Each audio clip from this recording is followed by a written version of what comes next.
ជំរាបសួរអ្នកទាំងអស់គ្នាមកយ៉ាងនេះខ្ញុំអត់សូវបានផុសវីដេអូទៀងទាត់ប្រហែលទេព្រោះដោយសារតែខ្ញុំរវល់មករោងការដែរអញ្ចឹងហើយហ្នឹងហើយនឹងគឺជា vlog រោងការទៀតហើយពុកម៉ែបងប្អូនអ្នកគ្នាអញ្ចឹងកុំភ្លេចធ្វើការ like share ឲ្យខ្ញុំម្នាក់មួយផងហើយរោងការលើកហ្នឹងគឺនៅខាងខេត្តតាកែវមកស្រុកមង្គលបុរីណាហើយនេះជាការ make up របស់ខ្ញុំនៅពេលដែលថ្ងៃសែនក្រុងពលីហើយគេហៅទៅថ្ងៃចូលរោងណាពុកម៉ែបងប្អូនអ្នកគ្នាបាទគឺមានកម្មវិធីដូចតែរដងហ្នឹងឯងអត់មានអីច្រើនទេមានក្រុងពលីសូត្រមន្តហើយនឹងជាវខាន់ស្លាអញ្ចឹងទៅដោយសារតែរោងរៀងគួរសមដែរអញ្ចឹងខ្ញុំបាទក៏ថតអីចឹងណាពុកម៉ែបងប្អូនអ្នកគ្នាចំពោះការផាត់មុខពេលល្ងាចថ្ងៃចូលរោងគឺយើងធ្វើបែបផ្សាបតិចណាបាទប៉ុន្តែកូនកំមុំប្លែកសាហាវស្អាតតែហើយបន្ទាប់មកក៏ដល់ថ្ងៃ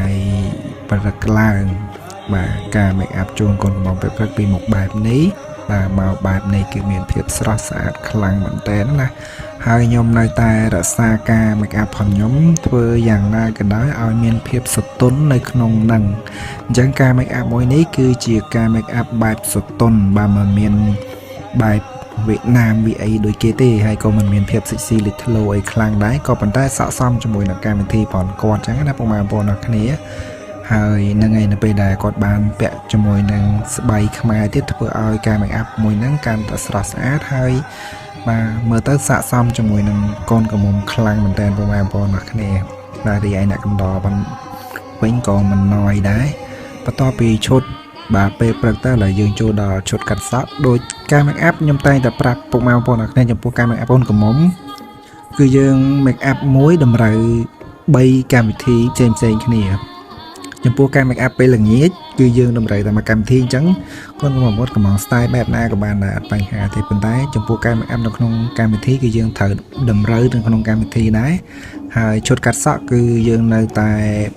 បាទមានភាពស្រទន់ដដែលហើយគ្រាន់តែយើងបាទដូរក្រែម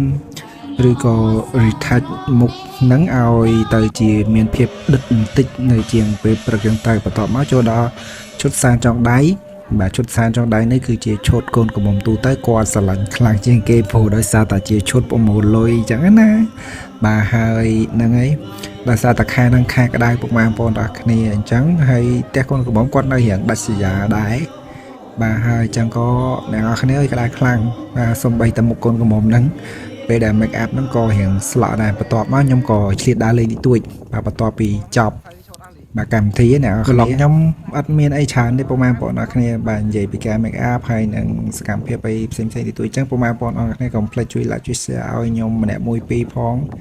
ហើយហ្នឹងហើយខ្ញុំក៏ឆ្លៀតមកលេងនៅកន្លែងមុខលហុងចប់បាបា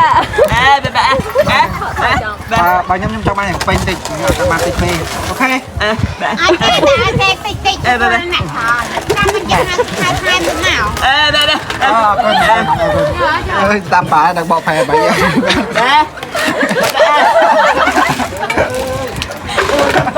ឬមកក្រុងនឹងមកទេមិនទេគេមកឡើងសុភាក្រុងនេះមកតាមនេះ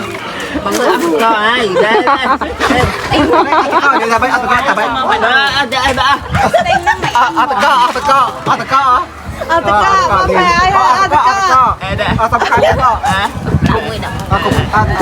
tao không kia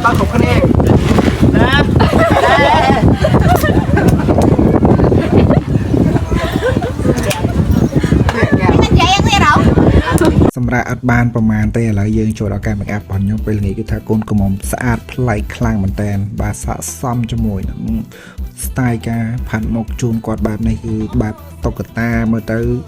clean ណាអ្នកនរគ្នាស្អាតហ្មងហើយការធ្វើសក់ទៀតបាទបូករួមជាមួយនឹងឈុតដ៏ស្រស់ស្អាតទៀតមើលទៅកាន់តែប្លែកខ្លាំងមែនតើអ្នកនរគ្នាអញ្ចឹងកូនកំមុំគ្រប់រូបបងសម្អាងគ្រប់ដែលចង់បានខ្ញុំទៅ make up នៅក្នុងកម្មវិធីបាទផ្សេងអីអាចតាក់ទងមកខ្ញុំបានគឺខ្ញុំទទួល make up តើបាទគ្រប់កម្មវិធីហើយតម្លៃយើងអាចចរចាគ្នាតាមក្រោយបានហើយកម្រនៅដល់ចប់ហើយអ្នកគ្នាប៉ុន្តែរោងនេះគឺនៅដល់ចប់ដោយសារមានរោងតអញ្ចឹងក៏ឆ្លៀតនៅដល់ចប់ចឹងទៅប៉ុន្តែ